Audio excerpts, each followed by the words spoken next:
მეფრინველეობა უკვე საკმაოდ წარმატებული დარგია საქართველოში. ამ ბაზაზე მსხვილ ქართულ კომპანიებთან ერთად პატარა კომპანიებსაც შეაქვთ თავისი წვლილი დარგის განვითარებაში, რაც საშუალებას გვაძლევს აღარ ვიყოთ იმპორტზე დამოკიდებული ქვეყანა და სრულიად მოვიცვათ ჩვენი ბაზარი. ახლა სწორედ ერთ-ერთ ასეთ საწარმოს ვეწვევით ქალაქ ბათუმში. გამარჯობა ბატონო და გამარჯობა. ხო შეიძლება რომ დავათვალიეროთ თქვენი ფერმა და გაიაროთ გეზბარიერი, ხალათები. აი ეს აუცილებლად სანიტარული ნორმები უნდა კი დავაკეთოთ. ბატონო, მობრძანდით მაშინ. აქ ამ მშვიდობა. აიხარეთ. დიდი ხანია რაც ეს ფერმა არსებობს? არის უკვე 3 წელია. და სადღაც 2008 წლის ნოემბერში უკვე შემოვიყვანეთ ქათამი. საიდან შემოიყვანეთ? თურქეთიდან შემოვიყვანეთ ქათამი. მაშინ იყო ლოკმანსი და ეხლა არის მიქჩეკი. ნუ ეს უფრო ახალი ჯიშია. ვითომ უკეთესიაო, მაგრამ დიდი ვერაფერი ისეთი, რაც პირველი ჯიშის და წინა პერიოდზე შემოყვანილი უფრო უკეთესი იყო. რაში გამოიხატება მაგალითად რითი არის უკეთესი? ახლა წარმადობა. აქ ანგარიშობენ ყოველთვის კვერცხის დადების პროცენტულობით. ესე იგი, სადღაც უნდა იყოს პროცენტული აი კვერცხის დება, ნუ მაქსიმალური ალბათ 95%. ეს იდეალურ შემთხვევაში. და მაგრამ იდეალური შემთხვევებია ხოლმე? ყველაფერს აქვს გარემო როგორია, საკვები როგორია, ტემპერატურული რეჟიმი, სისუფთავე, ყველაფერი მოქმედებს. სტრესები ნაკლები უნდა კონდეს. ნაკლები კი საერთოდ არ უნდა იყოს. ამასაც ვალი არ კონდეს, ეხლა სტრესი რა უნდა კონდეს ამას? რა უნდა გადაიწყოს? შეშინება ზედმეტი ურთიერთობაც არ ვარდა. აი მათთან შეხება წინა პერიოდში შემოყვანილს უფრო ქონდა მაღალი პროცენტულობა და ამაზე რატომღაც 90-ზე მივედით თუ დაახლოებით რა. ეს ძალიან ცუდია, რაც შეიძლება ხო იგივე საკვებით იკვებება. საკვებიც იგივეა რა. მაგრამ ეთყობა ჯიშზეა რა. ნუ პროცენტის მხრივ დანარჩენი მონაცემები ასე თუ ისე, აი დავარდნა არის ერთი კიდევ დაცემა. დაცემა იმას მეტი ქონდა, ამას ნაკლები აქვს და იმ მოგცე სპეციალური მაგათ ლიტერატურა, სადაც ნახეთ და ეს პროცენტული მონაცემები ემთხვევა, კარგად მიდის. ოღონდ კვერცხის დებისა მთავარი რაც თქვენ გვაინტერესებს, ამაში მოიკოცებს. ესე იგი მე როგორც ვთქვი, ხელით არ უნდა შევეხოთ. ნუ რაც შეიძლება ნაკლებად. ამასთან ხალხი უნდა იყოს ძალიან ნაკლებად რა. ხმაურით არ უნდა ვიხმაურო. არ უნდა იხმაურო. უნდა ნუ სისუფთავე დროზე მიწოდება საკვებისა, წყალი. ეს საკვები მაინტერესებს როგორ მზადდება ამის საკვები? ნუ საკვები ახლა ძირითადში შემოგვაქვს ჩვენ ყიდულობ თურქეთიდან პრემიქს. ესა ძირითადი კომპონენტი და აქ ადგილზე ვყიდულობთ ხორბალს, სიმინდს და დედოფლის წყალობენ შემოგვაქვს კიდევ კირქვა. აი ეს არის ნუ კალცი, რომ ცოტა ძვლები კონდეს მაგარი, კვერცხიც იყოს მაგარი. ეს უკვე მონაცემები, ამას თავისი პროცენტული შეფარდებები აქვს ასაკის მიხედვით. აი რამდენი ვთქვათ 40 კვირამდე ამდენი რა პროცენტია 40-ის შემდეგ ასე და ამის მიხედვით ვამზადებთ საკვებს ისევ ადგილზე ახლა. ოღონდ შემოგვაქვს ეს კომპონენტები. ძვირი არ გიждდებათ, არ გიფიქრიათ რომ მაგალითად თქვენ თვითონ გეწარმოებინათ რომელიმე კომპონენტი? იცით რა, პირველად როცა შემოვიყვანეთ, საერთოდ მზამზარეული საკვები შემოგვქონდა. და ის დებოდა სადღაც ლარის ფარგლებში, ლარი 5, ლარი 8, ასე დებოდა. ნუ მთლიანი პროცედურები, რა თქმა უნდა, ეს საბაჟო ყველაფერი, ეს თურქეთიდან იყო შემოტანილი. ხო და მე ჩვენ რო დავიწყეთ აქ კომბინირებული საკვების გადავიანგარიშეთ, ნუ უფრო ეკონომიას გვაძლევდა სადღაც კილოგრამზე ალბათ 1.25 თეთრამდე. მაგრამ ეხლაც დაახლოებით ლარი გვიჯდება, იმიტომ რომ თვითონ ხორბალი ეს მარცვლეული გაძვირდა. რომ შემოგვეტანა, ვთქვათ, მზამზარეული სულ ერთი იქ მაინც დაიმატებოდა. უკვე იქნებოდა ალბათ ლარი 40. ანუ თავისთავად მომგებიანი ხდება. ნუ არა, ეს რა თქმა უნდა, ახლა ამითი რაღაც შეღავათი არის, ხო? და არ ფიქრობთ რომ მაგალითად კიდე განვითარდეთ და თქვენი ხორბლის მოყვანის საშუალება გქონდეთ? ხორბალზე და ასეთებზე არ გვიფიქრია. რამდენი ფრინველია საერთოდ? ნუ აქ არის ახლა სადღაც 11,000-მდე. 11,000 ფრინველიდან რამდენი კვერცხი უნდა მივიღოთ მაგალითად დღე-ღამის განმავლობაში ან თვეში?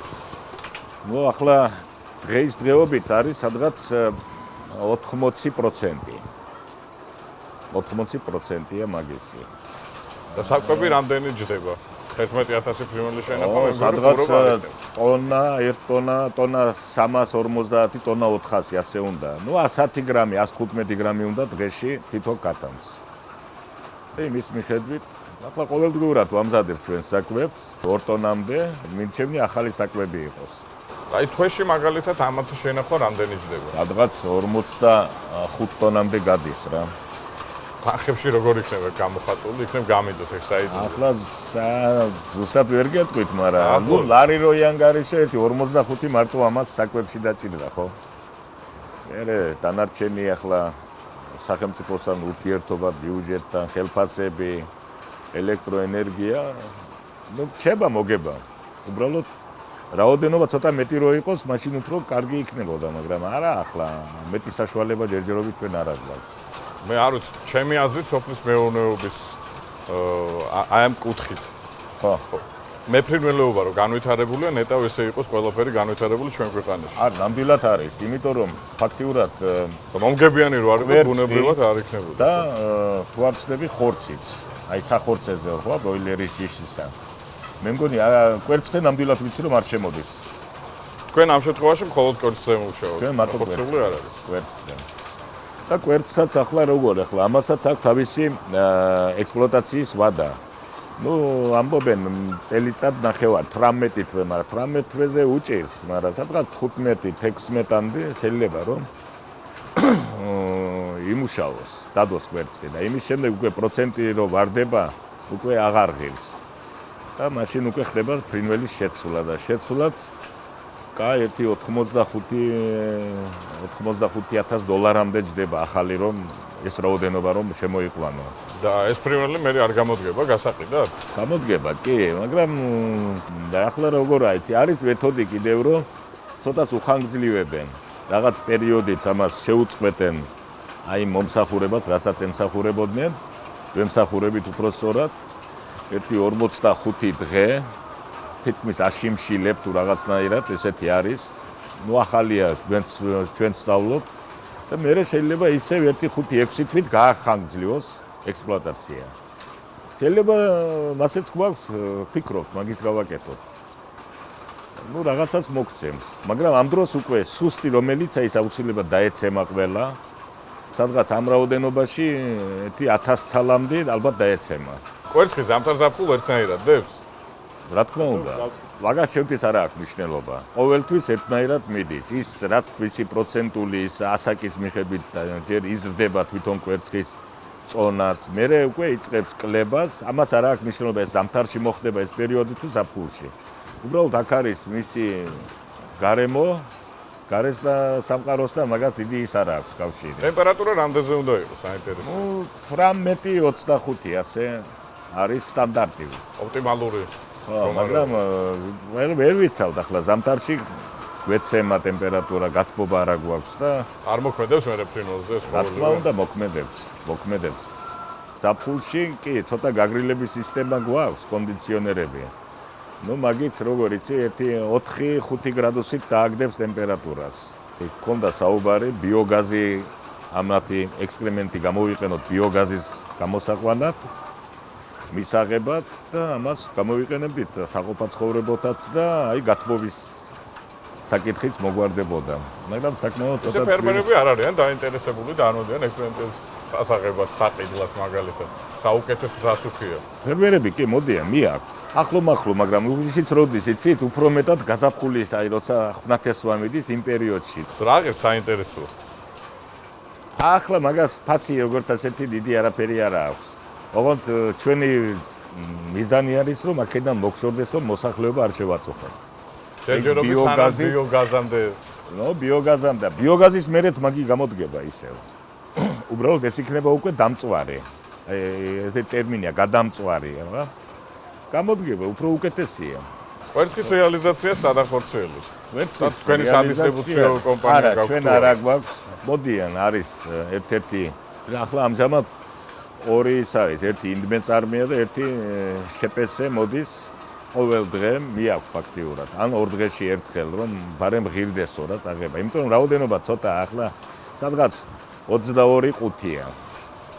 დღეში. ახლა ამის ბარე 2 დღისაც ან 3 დღისაც წავიღებ, მაგრამ მიაქვს. ეს უკვე ამ ხრივ არ გვაქვს პრეტენზია. სიტყვაზე რომ ავიღოთ აჭარის რეგიონი რომ დააკმაყოფილოთ, ეს ფერმა რამდენჯერ უნდა გაზარდოს? ჩვენ რო დავიწყებ, მაშინდელი მონაცემებით მე მახსოვს სადღაც 80,000, 85,000 კვერცხი. ნუ აჭარა არ ვიცი, ახლა ბათუმზეა ლაპარაკი, უფრო აქ ბათუმის იქით მე მგონი არც გადის ეს ჩვენი კვერცხი, აკაური კვერცხი, ხო და 10,000 რო იანგარიშო, 8ჯერ უნდა გაიზარდოს. აი დიდია, მაგდეს ვერ შევწევ. მაგრამ ყოველ შემთხვევაში აპირა. შეიძლება გავაორმაგოთ, თორემ მეტი საკმაოდ რთულიცაა. კი, შუქს აქვს თავისი რეჟიმი. აი ასაკის მიხედვით.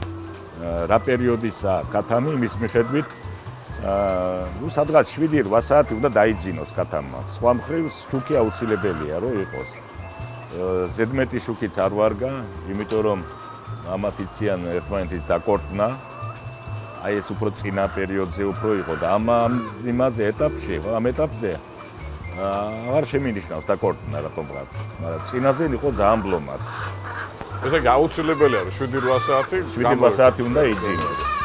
უნდა დაიძინოს. აი ვიყენი ავტომატურად ჩაირთვება დილის სადღაც 6-ის ნახევარზე და საღამოს ნუ ღამე 9-10-ის ნახევარზე. ითიშება ავტომატურად და ამ დროს ისვენებს ფრინველი. კვერცხის აღება ხდება ხელით, ფილით შემოდის 10 საათზე ვიწყებთ მუშაობას. იმიტომ რომ მინდა რომ რაც შეიძლება ნაკლებად აქ ხალხმა იმოძრაოს, იტრიალოს. კიდევ თანამშრომლებზეა ლაპარაკი, თორემ უცხოზე საერთოდ ლაპარაკი ზედმეტია. ცნობენ უცხოს? და შინაოს. თქვენ ვერ დარწმუნდით? იყურებდა რაღაცა მონაკვეთი გაჩუმდნენ, მაგრამ მე მგონი ეხა შემეწია. ახლა ცოტა შეგვეცვია. მე მგონი მიცნის.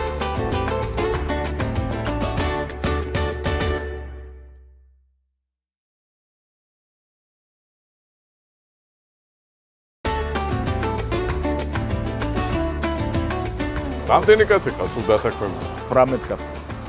და არის როგორი ეს მუდმივი და არის კიდევ რომ შემოგვაქვს რაღაცა აი ვირთები 1 3 4 კაცი თვეში ერთხელ მაინც გვიწევს დასაქმება მათი რა.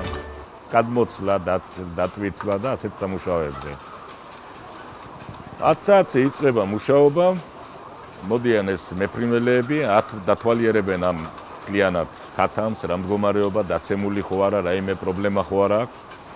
შემდეგ საკვებსაც აურევენ, ერთხელ კიდევ რომ გაახლება ხდება, მიაწოდებენ ახალ საკვებს.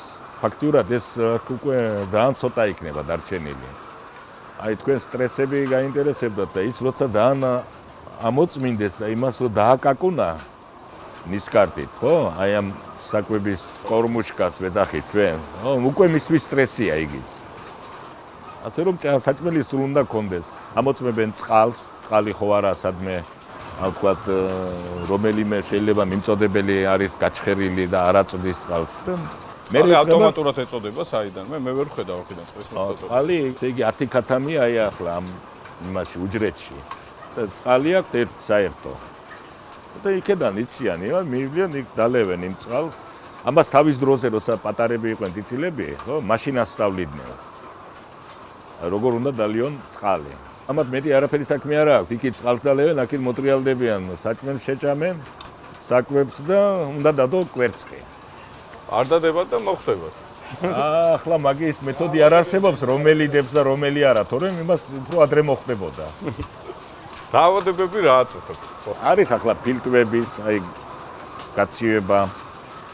აქვს რაღაცა კუჭნაწყლავის და ისე ძირითადი რაც არის, ამისი აცრები ხდება აი წიწილების, როცა წიწილები იყვნენ მაშინ. ფაქტურად ამას ესენი აქ რო შემოვიყვანეთ, უკვე აცრები მეტი აღარ კეთდება, გაკეთებული აქვს ყველა აცრები.